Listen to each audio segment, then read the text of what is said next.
Bonjour, bienvenue à tous, bienvenue sur mon podcast astrologie aujourd'hui. Euh, Me revoici pour un nouvel épisode sur l'astrologie et l'amour que j'ai intitulé Peut-on prédire, une relation amoureuse? Alors je trouve que c'est un thème hyper intéressant. Pourquoi? Parce que c'est une question qui revient le plus souvent en consultation en astrologie. Donc c'est tout à fait normal. Les êtres humains sont... L'amour pour moi est une des choses les plus importantes de la vie. On vit malheureusement dans un monde qui manque d'amour. En tout cas, les personnes pensent que l'amour n'existe peut-être pas ou plus, et ça, je trouve ça extrêmement triste. Mais ce qui est intéressant avec l'astrologie et l'amour, c'est que hum, l'astrologie, je ne dirais pas qu'elle pourra prédire une relation amoureuse, mais elle pourra vous donner des indices, en tout cas, dans votre relation amoureuse.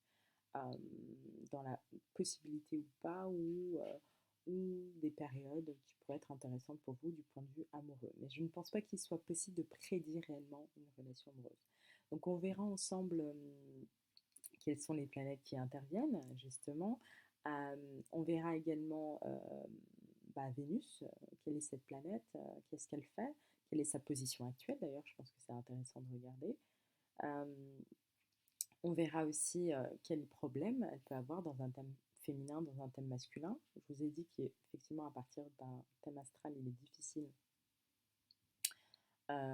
difficile de savoir si c'est un homme ou une femme. Néanmoins, lorsque vous avez une personne en face de vous en consultation, euh, c'est là où c'est plus facile de pouvoir justement interpréter le thème par rapport à la personne en face de vous, si c'est un homme ou si c'est une femme. Donc je trouve ça hyper intéressant.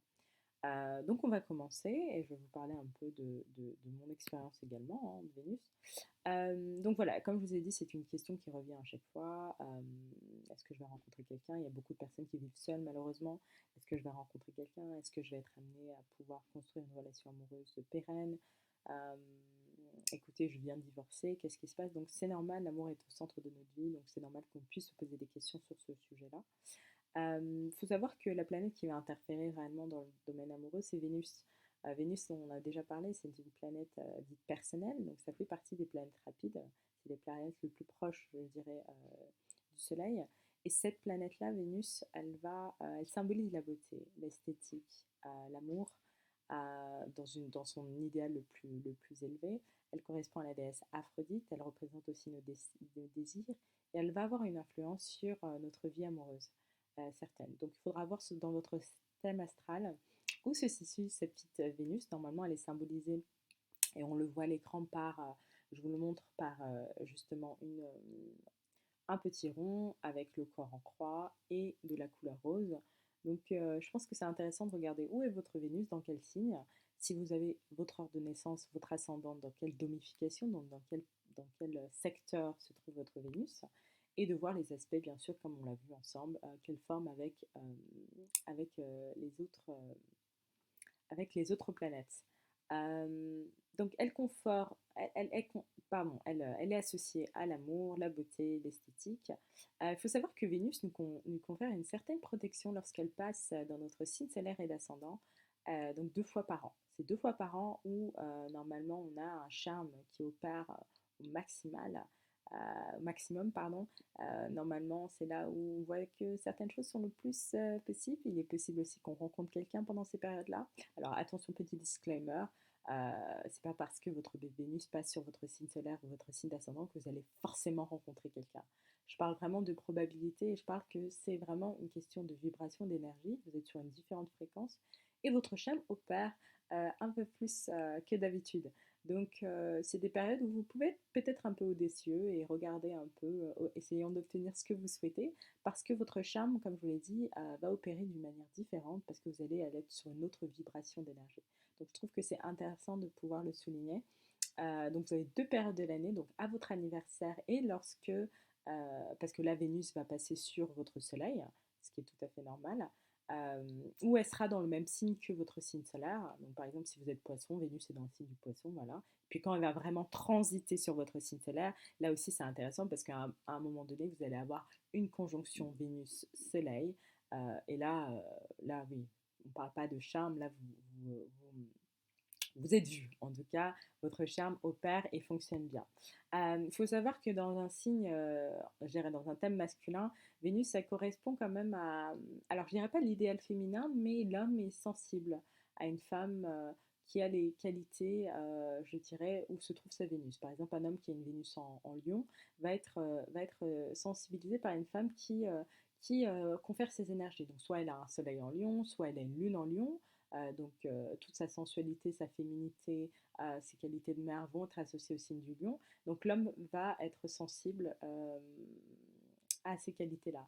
De l'autre côté, dans un thème féminin, Mars va correspondre pardon, à réellement l'idéal. Pas l'idéal vraiment masculin, mais voilà, mascu ouais, les qualités masculines qu'une femme peut trouver appréciables. Euh, Ça, je l'ai vu plusieurs fois. Donc, ça ne veut pas dire encore ce qui est une personne, qu'une relation va durer. Ça ne veut pas dire, mais c'est juste que voilà, c'est quelque chose qui,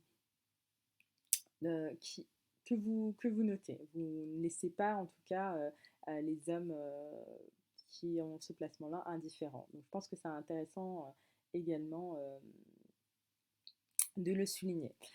Donc, comme je vous ai dit, Vénus, l'esthétique, la beauté. Donc, regardez où se situe votre Vénus. C'est là où vous pouvez avoir énormément d'indices sur votre vie amoureuse, sur comment s'exprime votre désir, comment vous arrivez à faire repérer votre charme, comment vous arrivez également à obtenir des gains peut-être financiers, parce que Vénus aussi peut intervenir dans le domaine des secteurs des finances. Les personnes qui ont une Vénus assez, alors je dirais pas agressive, mais un peu plus masculine, un peu plus dans l'action, ou si vous avez une conjonction Vénus-Mars, ça pourrait être intéressant, mais par exemple, une femme qui a une Vénus bélier peut avoir des tendances dépensières. Donc il faut être attentif aussi à la façon d'économiser. Ou une Vénus en maison 1. Rappelez-vous qu'il y a cette analogie justement entre les Vénus, en tout cas le signe des planètes dans une maison, et aussi la domification. Parce que rappelez-vous que chaque domification correspond à un signe solaire. Donc la maison 5 correspond le plus souvent au signe du lion, la maison 1 le signe du bélier, la maison 12 au signe du poisson. Donc je trouve que c'est intéressant. Donc si on s'attarde un peu sur le thème astral qui est juste à l'écran, que je vous montre à l'instant, donc on va pouvoir voir où se situe justement cette Vénus. Donc on va pas du tout étudier le thème astral dans dans son entièreté, mais on va juste parler un peu. Donc là, vous voyez que c'est une personne qui est Balance ascendant Capricorne. Alors une personne ou un lieu ou un moment de vie qui est Balance ascendant Capricorne, qui a donc lune en Capricorne, un milieu du ciel en Balance. Donc voilà. Et on voit la Vénus. Donc vous pouvez aller tout en haut, on voit que la Vénus, elle est là en rose, elle est à 14 degrés du signe du Scorpion et elle est en conjonction de Mercure qui est à 9 degrés du signe du Scorpion. Euh, donc, qu'est-ce qu'on voit? On voit que cette Vénus, elle est dans le signe du Scorpion. Donc, rappelez-vous, le deuxième grille de lecture, c'est qu'on voit qu'elle est dans la maison 10. Donc, la maison des secteurs financiers, la maison du destin, la maison de la vie professionnelle. Donc, déjà, on va parler un peu des Vénus. Alors, je pense que je ferai, alors ça dépend vraiment, parce que c'est vrai que moi, je ne m'attaque pas vraiment sur chaque planète dans chaque maison, dans chaque signe. Je donne quelques informations au fur et à mesure. Donc, il faudrait voir si ce serait intéressant de pouvoir faire une vidéo sur Vénus dans tel signe astrologique dans telle maison, qu'est-ce que ça veut dire. Mais je vais vous donner quand même pas mal d'informations là. Vénus, elle est dans le signe du Scorpion. Alors, il faut savoir que Vénus, normalement, elle appartient à deux signes. Elle appartient au signe du Taureau. Donc, les personnes qui ont Vénus en Taureau, c'est des personnes quand même qui arrivent à avoir le plus souvent à gagner leur vie correctement, hein, plus que correctement. Je trouve qu'aussi, elles ont une certaine sensualité qu'on retrouve plutôt chez les femmes, notamment avec une lune en taureau aussi, je trouve que très sensuelle. Et en fait, elle confère également même si, alors ça c'est peut-être le signe du taureau, ouais, une sorte d'agréabilité de vie, voilà. Le signe du taureau c'est bon vivant, et je trouve que les personnes qui ont Vénus en taureau sont très proches de leurs désirs, bien sûr. Elles laissent les exprimer. Le signe du taureau, c'est un signe qui est bon vivant, qui aime profiter des plaisirs de la vie. Et Vénus appartient aussi à un deuxième signe qui est le signe de la balance. Donc le signe de la balance, c'est toute une autre Vénus. C'est une Vénus plus esthétique, c'est une Vénus esthète. C'est une Vénus qui va s'intéresser à l'art, qui va délaisser un peu les plaisirs quotidiens. Elle va aller dans une autre forme d'art. C'est des personnes bien sûr, qui... Alors, Vénus, pour moi, elle est exaltée, elle est brillante dans le signe du taureau et surtout dans le signe de la balance. Voilà, c'est des personnes qui vont savoir apprécier la beauté à un autre niveau, que les autres. Donc voilà, il faut savoir que, comme je vous avais dit, quand une planète est dans un signe, elle peut être exaltée, donc elle est vraiment son énergie se déploie. Donc là, ici, taureau, ça va être taureau et balance. Et elle peut être en chute, comme Mars en cancer, ou comme d'autres planètes. Donc en chute, c'est vraiment quand son énergie ne fonctionne pas. Euh, Ça veut dire qu'elle est bloquée, elle a du mal à avancer. Ça peut. Alors, c'est pas un handicap, je dirais, dans votre thème astral, mais ça peut poser quelques problèmes si on n'arrive pas justement à faire en sorte que la planète répande son énergie. Donc, il faut savoir que Vénus, elle est en chute dans le signe de la Vierge, parce que Vénus, normalement, elle n'est pas aussi. Alors, je dirais que c'est pas qu'elle n'est pas au service, mais c'est une planète qui va vous attirer des choses. Lorsqu'elle travaille et lorsqu'elle se sent vraiment bien, euh, voilà, elle ne va pas être forcément au service. Et les personnes qui ont une Vénus euh, en Vierge ont tendance le plus souvent à se soumettre alors que Vénus brille. Vénus vous permet d'acquérir des choses, elle est vue, elle est adulée. Vous voyez, c'est vraiment cette énergie de cette planète, contrairement à Mars qui va chercher ce que vous avez besoin. Donc là, la personne a Mars en Vierge, donc sans doute que dans son action, la notion de service va être quelque chose de très important, peut-être dans son domaine professionnel ou même autour d'elle, c'est sa manière justement d'être active. Mais voilà, Vénus, quand elle est dans le signe de la Vierge, elle se sent pas bien du tout. Donc la planète peut être exaltée et elle peut être en chute. Elle peut être dans son domicile, comme on a vu, hein, taureau, balance. Et elle peut être aussi alors j'ai oublié le dernier terme, je crois qu'elle est en chute, elle est à domicile, elle est exaltée lorsque vraiment elle se sent bien. Et puis il y a des Vénus qui sont dans des signes. Et c'est vraiment par rapport aux aspects qu'elle forme qu'on peut en deviner. Donc là, la personne, elle est en exil, pardon, je viens de trouver. Exil, donc en exil, c'est quand il y a je dirais une incompatibilité entre le signe. Alors, je dirais les chutes, c'est l'incompatibilité, mais exil, c'est que la planète a du mal à être, en tout cas, à déployer son énergie correctement. Elle est en exil, elle a du mal. C'est pas je dirais c'est pas pire qu'en chute, parce que chute vraiment là elle a vraiment du mal à exprimer ce qu'elle souhaite, mais en exil ça peut être compliqué. Et là Vénus est en Scorpion, elle est justement en exil. Quand Vénus est en Scorpion, elle est en exil. Donc la Vénus scorpionique, c'est une Vénus qui est passionnelle. La Vénus en Scorpion, c'est des personnes qui vibrent à la passion, voilà, euh, à l'érotisme, euh, très sensibles au toucher, à la sensualité. C'est des gens qui ont un magnétisme exceptionnel. Elles peuvent attirer tout, je dirais n'importe quoi, mais c'est pour ça que je dis n'importe quoi, il faut faire attention. Vous avez une Vénus en Scorpion, faites attention à qui vous attirez. Forcément pas des personnes qui veulent peut-être votre bien. Encore une fois, il faudra regarder tous les aspects que forme votre Vénus, peut-être qu'il forme de merveilleux aspects, peut-être qu'à ce moment-là, vous êtes dans transit sur votre signe solaire et votre ascendant, et là, le charme va être complètement différent. Donc, mettez des réserves, bien sûr, à ce que je viens de dire, mais je parle vraiment d'une personne voilà, qui a Vénus, Vénus en Scorpion. Vénus en Scorpion, c'est vraiment une Vénus, voilà, une Vénus, elle est magnétique. Elle parle vraiment du signe de Scorpion, alors faire attention. Donc, ici, on va parler beaucoup de l'amour. Il y a différents types d'amour. Là, c'est l'amour vraiment héros, c'est l'amour passionnel. Alors moi, je pense réellement que la passion n'est pas faite pour durer, ou du moins c'est quelque chose de très éphémère. Euh, je vais dire aussi une opinion encore personnelle. Beaucoup de personnes ne vont pas être d'accord, mais pour moi, les grandes passions ne se transforment jamais en grande amitié. Donc je pense que c'est intéressant ce que je dis. Chacun devrait prendre sa Vénus. Pour les personnes qui ont Vénus en Scorpion, se demander quelle est la place de la passion dans votre vie. Est-ce que la passion doit être vive à tout prix? Quels sont les risques? Puisqu'il y a des coûts et des conséquences, bien sûr, à tout. Est-ce que vous pouvez vous passer de la passion? Mais c'est vrai que c'est des personnes qui sont extrêmement passionnées. Après, donc, là, c'est intéressant. On va rajouter une deuxième grille de lecture. C'est que ici, Vénus est dans le secteur 10.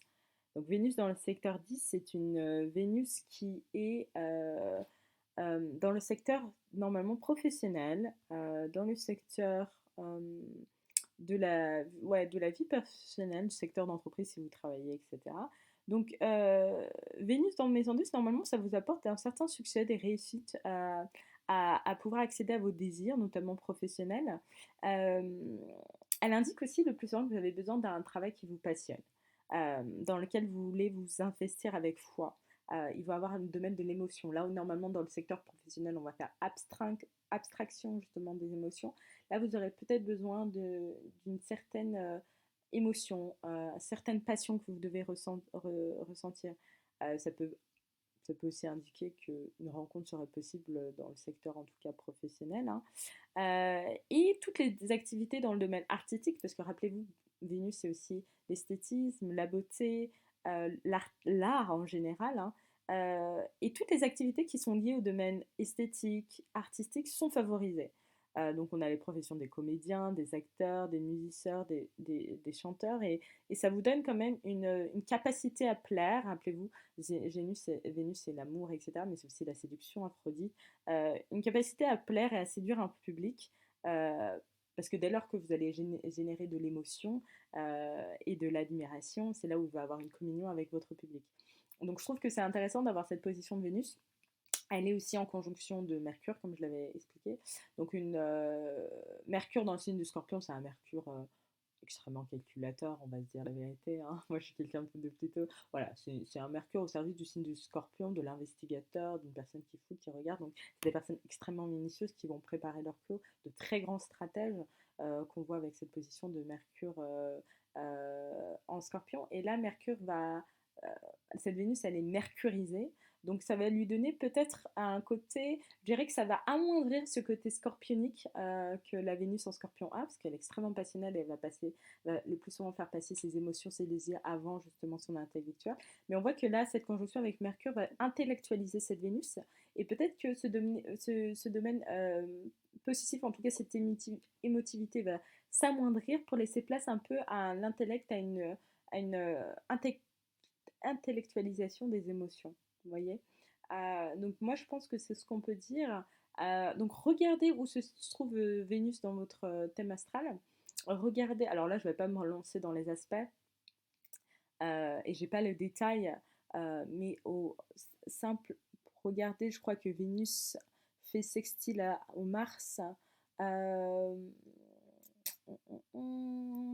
je crois qu'on est au trigone de Jupiter, on est au carré de Neptune, et on est également au carré d'Uranus. Voilà. Mais je ne vais pas rentrer dans l'explication, ce serait vraiment trop long. Et je pense que ça va être vraiment abusive parce que j'ai juste énoncé un peu les aspects, les trigones, quinconce, sextile, carré, opposition. Mais j'ai pas envie de rentrer justement dans cette analyse-là. Je voulais juste vous montrer voilà, comment repérer Vénus dans votre thème astral, comment repérer dans quel signe elle se situe, comment repérer dans quelle domification elle se situe. Regardez aussi si elle est en conjonction avec d'autres planètes. Ça va vous permettre de vous donner déjà pas mal de clés d'informations sur vos désirs, sur vos émotions, comment vous arrivez à les mettre en place, comment vous arrivez justement à, comment vous arrivez à mettre en place votre charme. Est-ce que c'est dans le secteur financier, dans le secteur professionnel par exemple que vos Vénus opèrent? Peut-être que c'est dans le secteur, je ne sais pas, apparence, par exemple les personnes qui ont Vénus en maison 1, le secteur voilà, du physique. Maison 1, c'est tout ce qui se voit. Donc les personnes qui ont Vénus en maison 1, c'est des personnes qui sont le plus souvent très, très, très agréables à regarder. Voilà, on est très agréable à regarder. Vénus en maison 1. Donc voilà, regardez dans quel Vénus en maison 4, par exemple, c'est tout ce qui est, le secteur de la famille.